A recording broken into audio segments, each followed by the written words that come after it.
এটি বিশ্বের সবচেয়ে ভয়ঙ্কর এবং নিরাপত্তা বিশিষ্ট কারাগারগুলির মধ্যে একটি। এখানে রাখা হয় সবচেয়ে বিপজ্জনক অপরাধীদের। আজ আমরা জানবো পেরুর সিকট কারাগারের অজানা গল্প।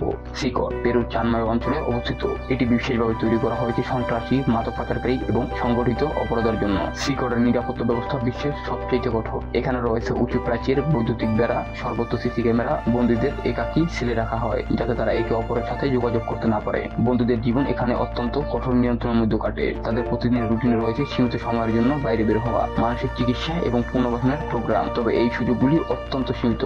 সিকট আধুনিক প্রযুক্তি ব্যবহার করে বন্দীদের গতিবিধি নিয়ন্ত্রণ করে। এখানে রয়েছে বায়োমেট্রিক সিস্টেম এবং অন্যান্য নিরাপত্তা প্রযুক্তি। সিকটের মূল উদ্দেশ্য হলো সমাজের জন্য ঝুঁকিপূর্ণ অপরাধীদের নিরাপদে রাখা এবং তাদের পুনর্বাসনের চেষ্টা করা। এটি পেরুর আইন শৃঙ্খলা ব্যবস্থার একটি গুরুত্বপূর্ণ অংশ। সিকট সম্পর্কে আজকে এই পর্যন্তই। আপনি যদি ভিডিওটি পছন্দ করেন তাহলে লাইক করুন, শেয়ার করুন এবং আমাদের চ্যানেলটি সাবস্ক্রাইব করুন। পরের ভিডিওতে আবার দেখা হবে। ততক্ষণ পর্যন্ত ভালো থাকুন, সুস্থ থাকুন। ধন্যবাদ।